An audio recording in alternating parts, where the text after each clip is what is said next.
14장 13장 24절부터 37절을 다시 보겠습니다.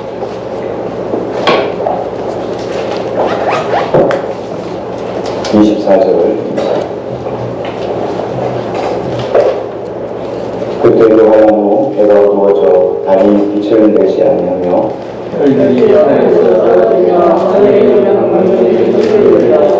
그때 인자가 구름을 타고 큰 권능과 영광으로 오는 것을 사람들이 보리라.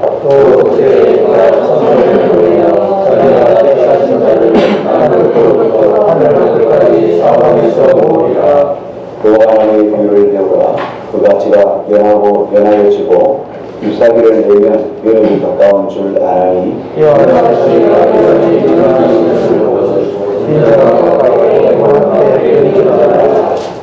내가 진실로 너희에게 말하노니 이 세대가 지나기 전에 이 일이 다 일어나리라.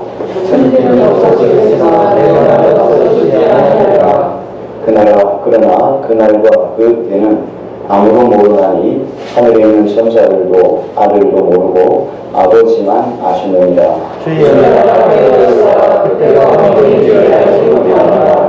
가령 사람이 집을 떠나 타국으로 갈 때 그 종들에게 권한을 주어 각각 사물을 맡기며 문지기에게 깨어있으라 명함과 같으니 그러므로 깨어있으라. 집주인이 언제로 오는지 오전에 있는지 밤중에 있는지 나와들이 있는지 새벽에 있는지 너희가 알지 못하리라. 그가 호병이 와서 너희가 자는 것을 보지 않도록 하라. 깨어있으라. 내가 너희에게 하는 이 말을 모든 자에게 하는 말이라 하시니라. 아멘.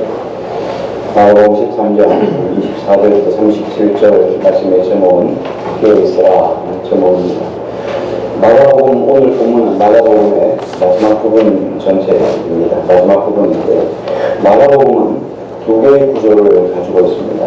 이중 구조라고 이야기를 하죠. 하나는 앞에 전반부는 예수님이 땅에 오신 목적, 예수님이 땅에 오신 배경에 관한 말씀이라면 후반부는 예수님이 재림에 관한, 재림할 때 어떤 일이 일어나는가, 재림에 관한 직접적인 문제를 다루고 있습니다.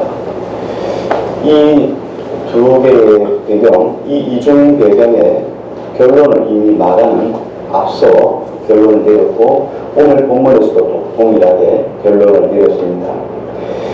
이렇게 이야기하죠. 예수님이 언제 오실지는 아무도 알지 못한다. 아들도 알지 못한다. 예수님이 성경에서 빌립보서에 말씀하신 것처럼 예수님은 하나님의 본체라고 이야기했잖아요. 장의를 비워 종의 형체를 입고 이 땅에 오셨고 그런데 예수님은 하나님이셔요. 예수님이 모르실 일이 없죠. 예수님이 종말을 모르겠어요. 예수님이 재림하시는 건 모르시겠어요. 그런데 자기 권한이 아니다. 아버지의 권한이다. 그래서 종말이 언제 일어나는가? 아버지의 권한 아래 있다. 이렇게 말씀을 하셨죠. 그러므로 우리 어떻게 삶을 살아가야 될 것인가? 하나님을 굳게 신뢰하고 마지막까지 충성하며 삶의 최선을 다하라. 이게 마가가 종말에 관한 결론을 우리에게 미리 예고해 주셨습니다. 자, 본문 이전에 예수님은 종말에 관해서 이미 계속 말씀해 주고 있었죠. 제자들이 성전이 무너진다고 하니까 성전이 무너질 때 성전이 무너지면 세상이 다 무너지는 것으로 생각을 했어요. 예수님의 재림 때가 아니면 성전이 무너질 리가 없다. 이렇게 유대인들은 생각을 하고 있었고 제자들도 그런 생각을 하고 있었습니다. 그런데 성전이 무너진다 그러니까 성전이 무너질 때 어떤 징조, 어떤 일이 일어납니까? 라고 제자들이 예수님께 질문을 던졌죠. 그때 예수님께서 그 이야기를 말씀하셨죠. 성전이 무너진다고 다 끝이 아니고 성전을 대체하신 분이 누구시냐? 바로 예수 그리스도시다. 예수 그리스도가 십자가에 못 박혀 죽어주심으로 그래서 누구든지 성전의 제사를 드리는 것이 아니라 예수 그리스도의 이름으로 하나님께 나가 기도하며 간구할 때 용서함을 받는다. 그래서 예수 그리스도가 하나님과 인간 사이의 매개체, 중보자 역할을 하게 될 것이다. 이렇게 이야기했습니다. 그래서 성전이 무너지고 성전이 멸망당하는 일은 단연코 두려운 일이 아니라 성도에게는, 유대인들에게는 기쁜 일이다. 왜냐하면 예수 그리스도가 오시는 것이니까 기쁜 일이다. 이렇게 말씀을 하셨습니다. 그래서 오늘 마가복음 13장에 보면 예수님이 종말에 관한 부분을 좀 더 자세하게 오늘 본문에 설명해 주고 있어요. 그런데 종말의 다른 부분을 설명해 주고 있기 때문에 앞서서 말씀하셨던 패턴하고는 조금 결이 달라요. 말씀을 한번 오늘 볼게요. 24절 25절을 한번 보겠습니다. 24절 25절 시작. 그때 누가 어두워지며 바다의 빛을 내지 아니하며 별들이 하늘에서 떨어지며 하늘에 있는 것들이 흔들리리라. 네, 여기 전에는 예수님이 종말에 관한 징조를 이야기할 때 뭘 많이 말씀하셨냐면 성전의 멸망이에요. 성전 파괴에 대해서 글쎄한 말씀을 하셨죠. 그래서 제자들이 계속 거기에 의문을 가지고 있었어요. 어떻게 이 성전이 무너지는가 질문을 가지고 있었죠. 성전 파괴, 그리고 성도들이 고난을 받을 것이다. 종말에 오면 성도들이 다 고난을 받는데 끝까지 견디는 자가 원을 얻는다라는 말씀이었고요. 또 한 가지는 종말에 가까우면 거짓 선지자들이 우주천처럼 다 여기가 그리스도다, 저기가 그리스도다. 사람들이 자기의 좋은 말을 해주는 사람들의 말을 쫓자 그래서 사람들이 뿔뿔이 밀리는 사람들이 흩어지는 거예요. 이게 예수님이 지금까지 말씀하셨던 종말에 관한 내용이에요. 그런데 오늘 본문을 보면 더 큰 징조를 설명해 주고 있어요. 해가 어두워지고 달이 빛을 내지 아니하며, 이거는 지금까지 보지 못했던 강력한 전제지변, 이상현상, 이변이라고 볼 수가 있습니다. 작년이죠. 제가 12월 30일 날 하늘가 마감이 되기 전에 도계에 가려고 있어가지고 이 차를 몰고 도계를 가려고 여기서 벗어나서 딱 여기 교차로가 있잖아요. 동해 교차로 딱 돌아가는 도계 쪽으로 가는 그쯤 왔을까 하늘을 바라보니까 하늘에서 엄청난 빛이 내려오는 걸 봤어요. 저는 뭐 군에서 훈련을 하는지 조명탄을 쏘는 줄 알았어요. 근데 조명탄의 밝기가 조명탄보다 한 1000배는 더 밝은 것 같아요. 눈이 부실 정도. 그래서 흔적 꼬리가 있고, 그리고 큰 무슨 그 나무처럼 말이죠. 큰 틀이 나무처럼 빛이 있는데 엄청난 빛이었어요. 놀랍다. 그리고 그게 뭔가 뭐 북한에서 또 쐈나 뭐 이런 생각을 했어요. 북한에서 쐈는지 아니면 군에서 훈련을 하는지. 그리고는 뭐 잊었는데 그 다음 날 신문에 보니까 그게 군에서 우리나라 그 우주선 쏘기위해서 고체 연료를 실험하기 위해서 고체 연료를 쏘는 거예요. 고체 연료를 실험하기 위해서 쏜 거예요. 하늘에 쐈는데 그 어디에서 사진을 그대로, 제가 그대로 그 사진대로 그대로 찍었는데 저 경기도에서 봤다는 거예요. 경기도에서 보고, 뭐 경기도에서 본 사람도 있고 서울에서 본 사람, 뭐 양평에서 본 사람, 여러 군데서 봤는데 똑같은 것을 목격을 한 거예요. 야, 어떻게 양평에서 서울에서 그것이 보이는데 여기 미래에서 여기 삼천에서 그게 보일 수 있었을까? 우리 예수님이 오실 때 바로 이런 현상이에요. 미국에서 오면 우리가 못 보잖아요. 그런데 예수님이 재림하실 때는 미국에서 보고 한국에서 보는 거예요. 동시다발로 이루어지기 때문에 미국과 우리 사이의 시차에 따라서 야, 여기 예수님 왔어. 아, 그래. 그럼 여기 몇 시간 뒤에 우리 오겠네. 이게 아니에요. 그냥 동시다발로 한순간에 이루어져요. 그래서 모두가 다 발을 보고 모든 사람이 다 발을 보듯이 이렇게 한 번에 본다는 것을 알게 되는 거예요. 그래서 하나님의 뜻을 잘 모르는 사람들은 이런 징조를 통해서 두려워하는 거예요. 와, 놀라운 일들이죠. 이런 징조를 통해 사람들이 겁을 내고 두려워하는 거죠. 그런데 예수 그리스도를 믿는 사람, 다시 말하면 성도들은 달라야 돼요. 성도들은 이런 것들을 바라볼 때 어떻게 합니까? 야, 예수님이 드디어 오시는구나 하고 마음에 강하고 담대한다는 거예요. 예수님 오시면 우리가 어디 갑니까? 천국 가요. 그러니까 예수님이 오늘 오실지 내일 오실지 아무도 몰라요. 그러니까 거기는 매일매일 성도의 삶은 그렇죠. 아유, 안 오시겠지 이렇게 살아가는 게 아니라 오늘로 마감하는 삶이에요. 오늘 하나님 나라를 데려가도 전혀 주님의 그렇지 않는 삶을 매일매일 삶에서 살아가는 거. 이게 성도가 가져야 될 삶인 거죠. 그래서 그 삶을 이야기해 주셨어요. 13장 26절 한번 같이 볼게요. 같이 시작. 그때 인자가 구름을 타고 그 구름과 영광으로 사람들이 보리라. 예, 구름을 타고 큰 권능과 영광을 보는 것을 사람들이 보리라. 자, 그렇기 때문에 역설적으로 이야기를 하면 거꾸로 생각하면 예수님이 오시기 전에 뭔 일이 일어납니까? 큰 권능과 영광이 드러나게 된다는 거예요. 다시 말하면 이 땅에 큰 일이 있어야 예수님이 오신다는 말씀이죠. 만약에 이 땅에 큰 일이 있지 않으면 예수님이 아직 오실 때가 아니라는 거예요. 그래서 여기 무화과 나무 비유를 들었잖아요. 우리가 함께 읽었는데 무화과가 달리면 야 이제 여름이 왔구나, 잎이 무성하면 여름이 왔구나 라는 것을 느끼는 것처럼 여러분들이 봄에 꽃이 피면 봄이구나 라는 것을 알잖아요. 그 열매를 따면 가을이구나 라고 하는 것처럼 예수님 오실 때 이런 징조가 일어난다는 거예요. 그래서 예수님의 계획표에 따라서 그 징조를 바라보면서 예수님 오실 때가 됐구나 하고 늘상 준비하며 살아가는 삶이 되어야 한다는 거예요. 그때까지 성도들은 인내하셔야 해요. 주의 재림을 인내하고 참고 견디고 그리고 주님께서 보시고자 하는 것들을 보는 일에 주목해야 되는 거죠. 27절 말씀 한번 같이 보겠습니다. 같이 시작. 또 그때 그가 천사를 보내어 저희가 택하신 자들을 땅으로부터 하늘까지 모으리라. 예수님 오시기 전에 이런 큰 권능과 영광들이 보여지기 시작할 거예요. 그러면 우리가 예수님 오실 때가 됐구나 하는 것들을 봐야 되고, 또 다른 것에 집중해야 될 것이 뭐냐면 우리가 이런 매일매일 여러분 뉴스 시대짜는 뉴스 볼 이유가 없고요.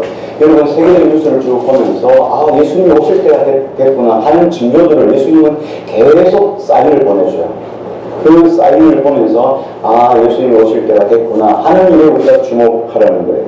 우리가 주목해야 될 일이 뭐냐면 여기 보면 또 그때에 그가 천사들을 보내어 자기가 택하신 자들을 땅끝으로부터 하늘 끝까지 사방에서 모으리라. 하나님 마지막 예수님이 재림하실 때 종말이 가까워오면은 주님이 택하신 자들을 세계 만방에서 불러 모은다는 거예요. 어디로 불러 모으겠어요? 예루살렘으로 불러 모으죠. 흩어진 유대인 로마가 AD 70년에 예루살렘 성전, 헤롯 성전을 무너뜨렸죠. 이스라엘이 공개함으로 그것을 압제하기 위해서 기도 장군이 올라와서 예루살렘 성전을 도리에 돌아다니지 않고 다 폐파해버렸어요. 불태워버렸어요. 그리고 나서 이 족속은, 이 유대인들은 이 사람들을 가만 놔두면 또다시 로마에 항거할 것이다 라고 생각해서 로마에 있는 그리스도인, 로마에 있는 유대인들을 씨를 내라기 위해서 다 흩어버렸어요. 그곳에 아무도 없도록 다 흩어버렸어요. 그래서 그 유대인들이 뿔뿔이 세계방법으로 끝났어요. 그리고 이스라엘의 나라 자체가 사라져버렸어요. 없어져 버렸어요. 그러니까 유대인들이 다 흩어진 사람들을 디아스포라라고 이야기를 합니다. 그리고 그곳에 누가 살았습니까? 주변에 있는 사람들이 들어오기 시작했어요. 주변에 있는 여러 나라들이 들어와서 팔레스타인의 나라가 세워진 거예요. 나중에 다시 이스라엘이 재건을 하게 되죠. 이스라엘이 유엔에서 허용해서 통과되어서 다시 이스라엘이 회복되었습니다. 그때 흩어진 사람들이 각각의 나라에 살았죠. 근데 그 사람들이 다시 고토인 이스라엘로, 예루살렘으로 돌아오게 될 거예요. 돌아오는 것을 바라보면서 우리는 끊임없이 경각심을 가져야 된다는 거예요. 정말 가까웠구나. 그 뉴스들을 계속 보라는 거예요. 아주 최근에 일어난 일이 언제 있었냐면 2021년도에 일어난 사건이에요. 2021년 전에 2020년 9월부터 아프리카 동부 이디오피아에 이번에 루안다를 갈 때 이디오피아를 통과해서 경유해서 루안다로 들어갑니다. 근데 이디오피아는 무슬림 나라예요. 아프리카 지역이 많이 무슬림화 되어 있죠. 근데 그 중에 이디오피아가 무슬림이 아주 강한 나라입니다. 2020년 7월부터 8월, 9월 2달 사이에 무슬림 단체가 이 유대인 기독교인들에게 가서 방문하면서 집으로 찾아가서 테러를 일으켰는데 이 2달 동안 테러를 통해서 기독교인이 500명이나 순교를 당했어요. 500명이 죽고 나서 이것을 유대인들, 기독교인들, 유대교 기독교인들, 주시라고 해야 되죠. 이 사람들이 이 이디오피아에 있는 사람들, 이 이디오피아에 있는 유대인 기독교인들이 그냥 계속 숨겨가면 안 되겠다라고 생각을 해서 월드 브리티시 미션이라는 단체하고 주이시 에이전시라고 하는 유대인 기독교인 에이전시라고 하는 것을 진행을 했는데 하나의 작전을 세웠습니다. 코뿔소 돌파 작전. 아프리카 에티오피아 유대인 알리아 프로젝트라고 해요. 상당히 긴 이름이죠. 그래서 2020년 9월부터 2021년 3월까지 이스라엘 정부 그리고 이스라엘 단체, 이스라엘 첩보단체 모사드 그리고 주이시 에이전스 이 세 단체가 합쳐서 에티오피아에 있는 기독교 유대인들 2,000명을 본토로 이스라엘로 데려온 작전을 펼쳤습니다. 그리고 2021년 3월 완전히 2,000명의 유대인 기독교인들이 모두 이스라엘로 돌아오게 됐죠. 이런 일들을 바라보면서 우리는 별것 아닌 것처럼 생각할 수 있겠지만 유대인들이 이스라엘로 돌아오면 종말하는 거예요. 아직도 돌아오지 못한 사람들이 남아있어서 지금 종말에 조금 미루어지는 거예요. 이들이 다 돌아오면 갑자기 어떤 일이 납니까? 유대인들이 다시 회심하는 사건이 일어나요. 유대인들이 엄청난 유대인들이 기독교로 개종하는 사건이 일어납니다. 그럼 종말이에요. 우리가 이런 사건들을 신문을 통해서 계속 보는 거예요. 주님이 언제 오시는가? 계속 주님이 무화과 나무의 비유처럼 우리에게 계속 징조를 보여주시는 거예요. 우리가 깨어 있어야 돼요. 이런 것들을 보면서 주님 오신 날이 멀잖아. 자꾸만 제가 한 번은 말씀을 드렸을 거예요. 몇 년 전에 프랑스에 있는 유대인 기독교인들이 또 이스라엘 들어갔죠. 900명 정도 되는 기독교인들이 또 들어갔어요. 유대인들이. 이런 일이 뭐예요? 끊임없이 뭐예요? 이렇게 모일 수밖에 없었던 사건들은 뭐냐면 박해이기도 하지만 정치적인 것도 돼요. 유대인들하고 이스라엘이라고 나라는 4개의 파트로 되어 있어요. 유대인, 기독교인, 아르메니아인, 그리고 무슬림들, 이 4개의 파트로 되어 있어요. 근데 무슬림하고 아르메니아인들 위주는 이 무슬림들은 자녀를 계속 만났죠. 기독교인들, 유대인들은 또 정통 유대인들 외에는 자녀들이 많이 남지 않는데 계속 시대가 가까워서 이게 자꾸만 시간이 지날수록 무슬림들의 숫자가 점점 많아지는 거예요. 이쪽은 점점 숫자가 줄어들어요. 그러면 정치적으로 투표를 하면 누가 대통령이 되겠어요? 무슬림이 될 확률이 높아요. 그러니까 정치적인 이슈를 통해서도 끊임없이 이 유대인들을 데리고 와요. 그래서 유대인들의 수를 늘려야 되는 거죠. 이런 정치적인 이슈도 있지만 성경을 이루려 하시며 그러므로 우리가 그런 사건들을 바라보면서 유대인들이 이스라엘에 돌아갔다. 박해 때문에 데려갔지만 종말이 가까운다는 걸 늘상 여러분 생각하셔야 돼요. 이런 일들이 계속 보면서 하나님의 일이 시작되었구나 하는 것들을 생각해야 돼요. 이게 통시적인 사건이에요. 유대인들이 바라봤을 때는 유대인들은 예루살렘 멸망을 거예요. 세상 종말로 같이 보는 거예요. 유대인들은 지금 어떻게 예루살렘 성전 무너진 것을 통해 세상에 종말이 온다고 생각했는데 세상 종말은 저쪽에 있는 거예요. 작은 산, 그다음 높은 산을 통시적으로 하나를 쭉 바라보는 것처럼 우리도 마찬가지. 어떤 일의 사건을 통해 주님 오실 날을 한 번에 쫙 보는 거죠. 이게 미래의 사건하고 연결되어 있다는 거죠.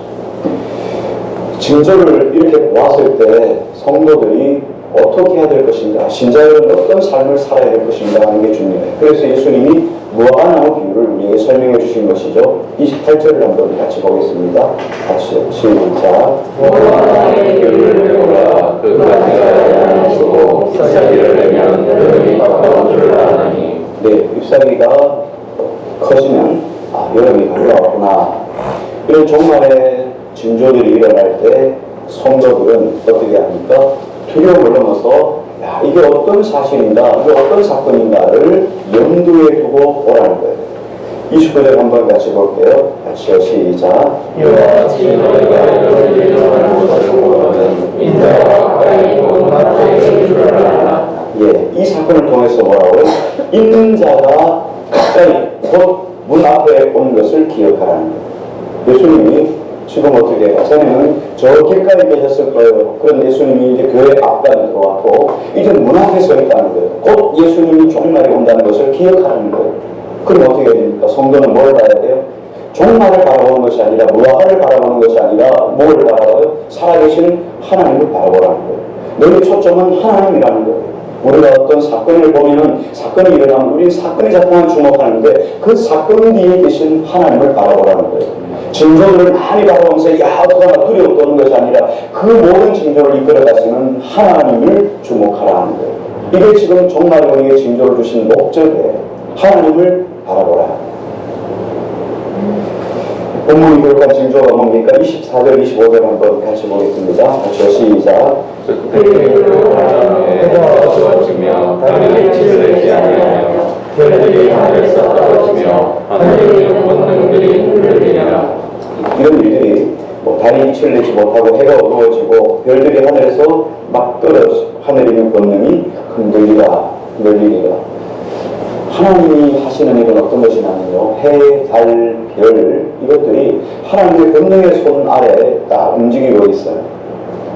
별은 별 자리에 있고 해는 해 자리에 있고 달은 달 자리에 있어요.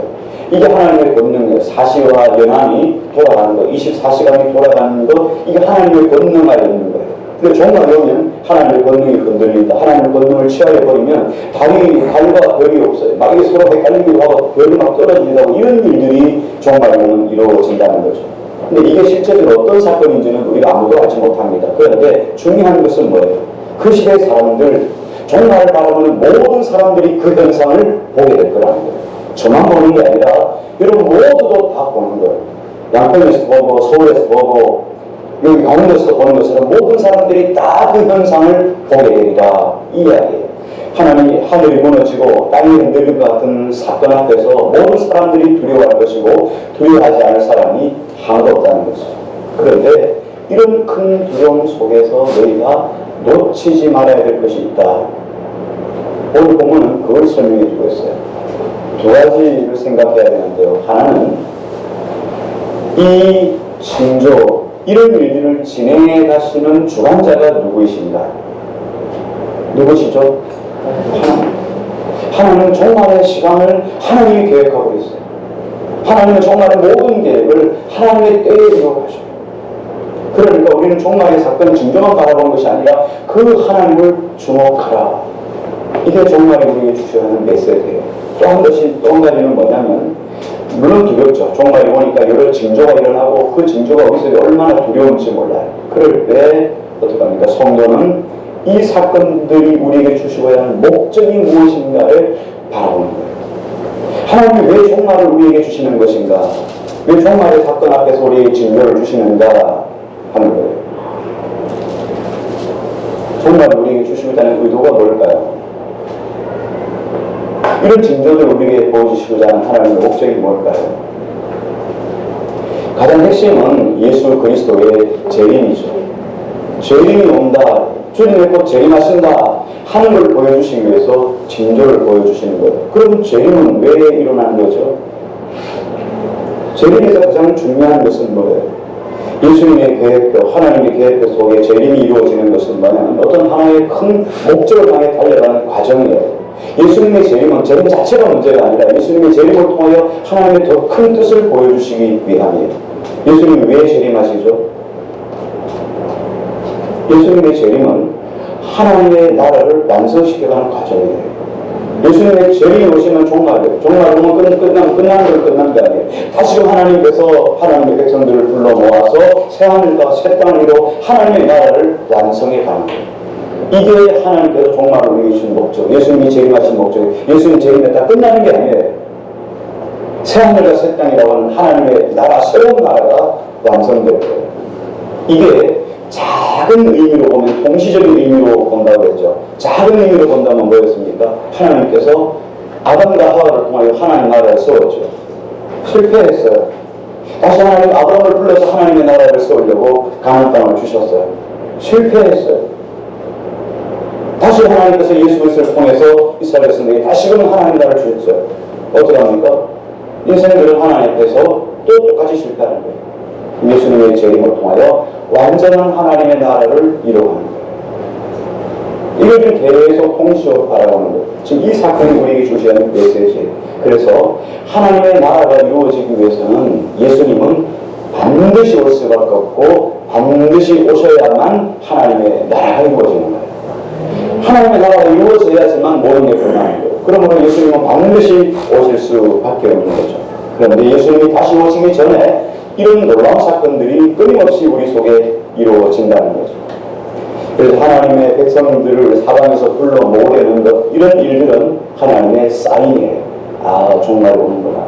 그래서 여러분들이 이런 일들에 주목을 해야 돼요. 그리고 뉴스를 보실 때 어떤 가시, 싸우고 어떻게 이런 거에는 그 의미 없어요.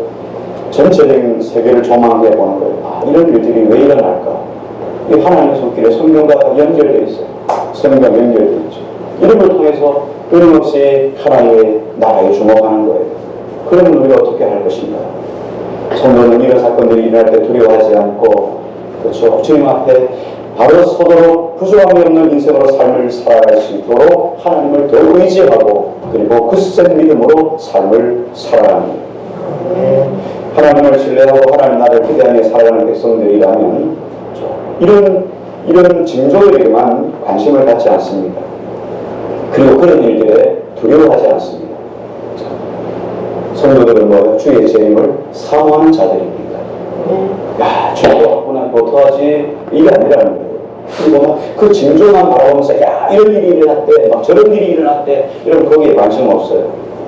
우리는 어떻습니까? 하나님의 나라가 이루어지는 것을 바라보는 거예요. 이게 성도가 가지는 삶이에요. 주님 오시면 어떻게 할 건데?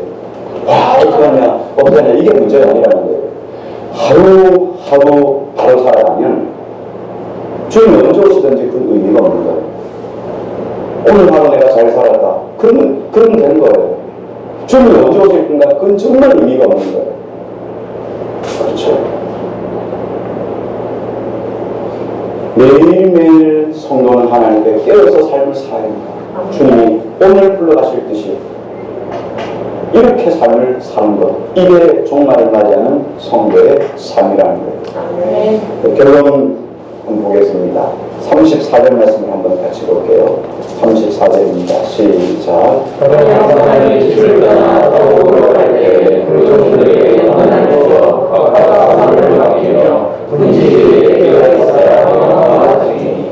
예, 주인이 종들에게 자, 내가 어디를 다녀오마 하고 종들에게 모든 권한을 다 맡겨줬어요. 너희는 밭을 갈고 또 씨를 뿌리고 재산을 불리고 모든 것들을 종들에게 다 맡겨주었어요.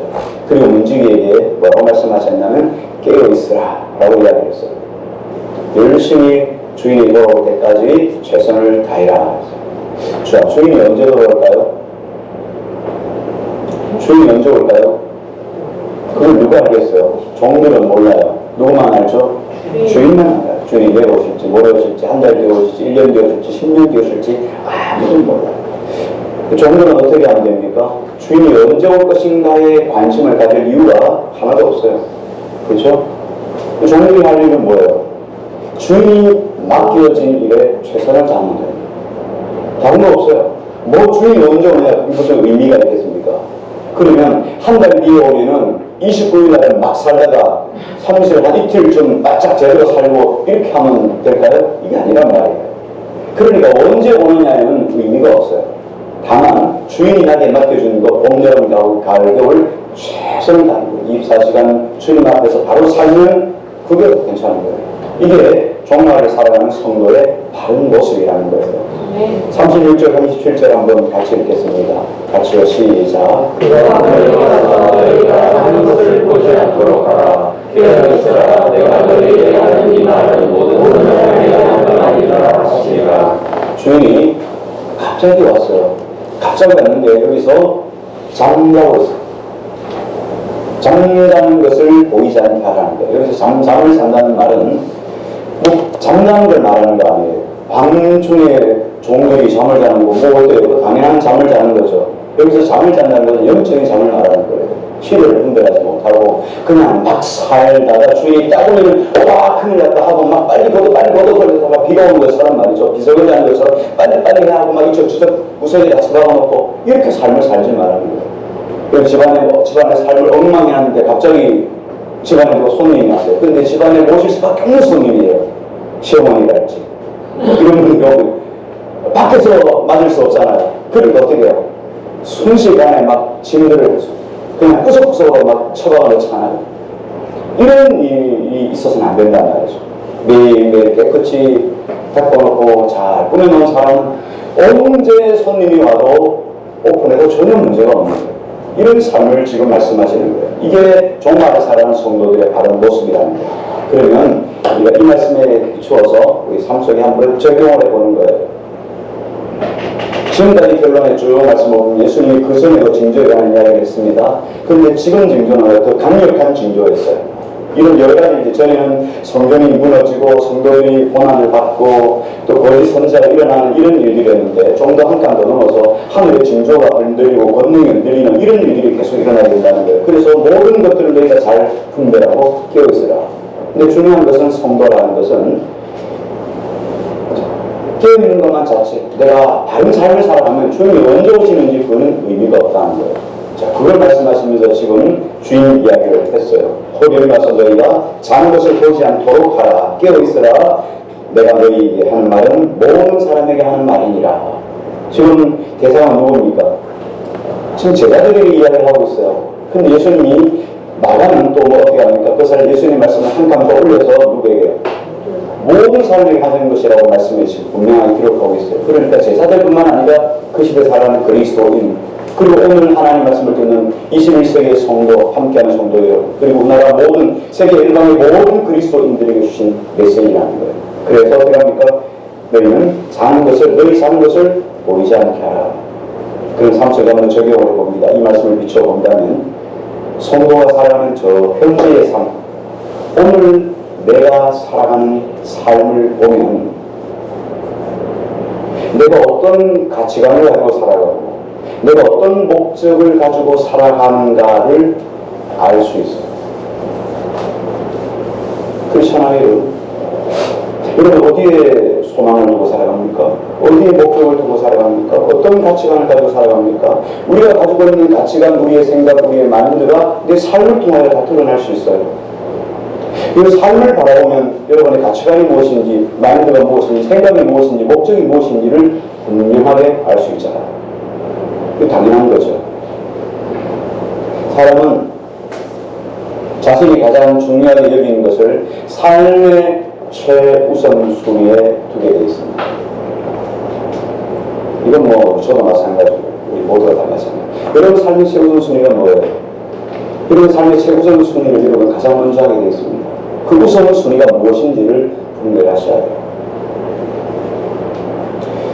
우리가 의식하든 의식하지 않든지 간에 내가 현재 살아가는 삶은 미래하고 연결이 되어 있어요. 내가 어떤 가치관을 가지고 삶을 사는지 그 가치관을 보면 알 수 있다. 그렇죠? 삶을 바라보면 가치관을 알 수 있는데 그 가치관을 가지고 있는 삶을 바라보면 오늘의 삶은 내일의 미래의 결론하고 연결이 되어 있어요. 그렇기 때문에 우리가 살아계신 하나님을 진정으로 믿는다면 내가 삶을 살아계신 하나님을 온전히 신뢰하고 살아간다면 흔들리지 않는 거죠. 시대의 풍조, 시대의 가치관 흔들리지 않습니다. 오직 살아계신 하나님께 소망을 두고 오늘 종처럼 깨어있는 종처럼 최선을 다해서 오늘 하루의 삶을 주님 앞에 살아가는 거예요. 오늘 잘 살았다. 내가 이 밤에 너를 데려가겠다 라고 말할 때도 아멘 주 예수 오시옵소서 라고 말할 수 있는 고백의 사람이 되게 하시기를 원하는 거죠. 그렇다면 여러분 오늘 우리의 삶을 여러분 한번 조명해 볼 수 있기를 원합니다. 사도 바울은 종말에 어떻게 살 것인가 사도 바울은 우리에게 한 가지 예시를 던져줍니다. 사도 바울은 이렇게 이야기합니다. 에베소 5장 16절에 세월을 아끼라 때가 악하니라 이렇게 말씀을 하셨어요. 이 이야기는 뭔 이야기냐면 세월을 아끼라라는 말인데 아끼라는 말은 헬라어의 엑사고라조라는 말이에요. 시간을 낚아올리다. 엑사고라조는 낚시하다는 말이에요. 낚아올리다. 제가 시간에 심야기도의 시간에 금요기도의 시간에 한번 말씀을 드린 적이 있습니다. 변호소의 차일점이 됐어야겠죠.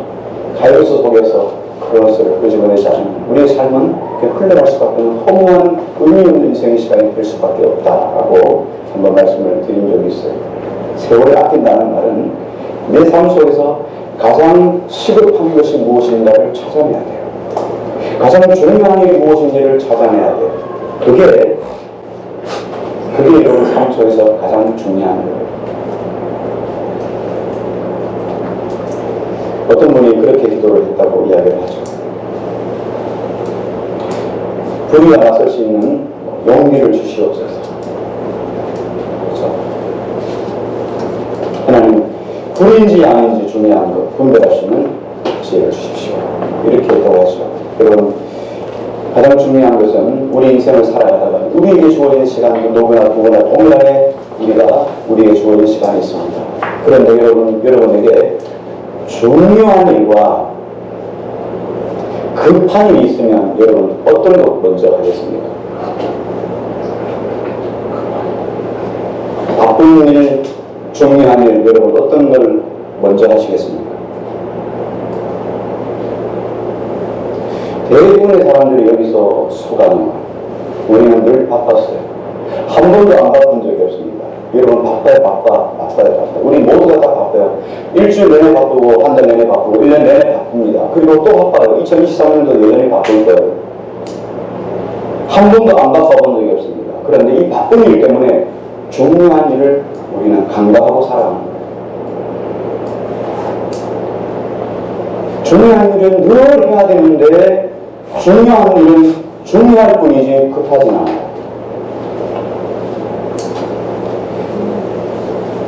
목사의 바램이라면 여러분이 성경 읽는 거 저는 중요한 일이라고 생각해요. 그런데 중요한 일은 항상 어떻게 바쁜 일에 떠밀려나요? 항상 떠밀려요. 여러분 성경 1년에 1도 읽는 거 정말 쉽지 않아요. 왜? 시간상으로 바라본다면 여러분 정말 쉬운 일이에요. 너무나 쉬운 일이에요. 그런데 왜? 바쁜 일이 너무 많아서 바빠서 중요한 일을 잃어버린 거예요. 이게 백사고라죠. 바쁜 일보다도 중요한 일이 먼저 있고 난 다음에 하잖아요. 여러분 어때요? 여러분 약속 중에서 중요한 일, 더 중요한 일, 더 중요한 일, 최고로 중요한 일 여러분 있다면 어느 것부터 먼저 합니까? 최고로 중요한 일부터 하잖아요. 그건 만사를 제쳐놓고 먼저 하잖아요. 그렇다면 여러분 어떻게 해요? 중요한 일 인생 속에 정말 중요한 일, 이 중요한 일을 백사고라죠. 세월을 아끼며 삶을 살아가면 주님이 나를 언제 불러도 부끄럽지 않는 인생의 삶을 주님 앞에 살고 주님 앞에 설 수 있는 거죠. 나의 갈 길이 분명하고 시간이 내게 얼마 남지 않았다는 것을 깨달은 사람은 그렇지 않은 삶하고 다를 수밖에 없어요. 야, 내가 정말 주님 앞에서 정말 중요한 일이 먼저 해야 되구나 라고 생각하는 사람은 바쁜 일, 급한 일보다도 더 중요한 일에 가치를 두고 살아가고 그렇게 오늘 살아온 삶은 내일 그 열매를 맺게 된다는 말이죠. 내일이든 모레이든 주님 오실 때 우리는 언제나 나를 주님이 불러도 부끄럽지 않는 자의 자리에 서게 되는 거죠. 그렇다면 오늘 마가가 말씀을 통해서 우리에게 주시고자 하는 메시지, 마가가 오늘 우리에게 던지는 질문을 한번 여러분이 던지고 마무리하려고 합니다. 여러분은 무엇을 위해 살아갑니까? 여러분은 무엇을 하며 살아갑니까? 오늘 마가가 본문을 통해 주시는 메시지였습니다. 우리 같이 찬양하고 이 질문 생각하면서 함께 같이 기도했으면 좋겠습니다.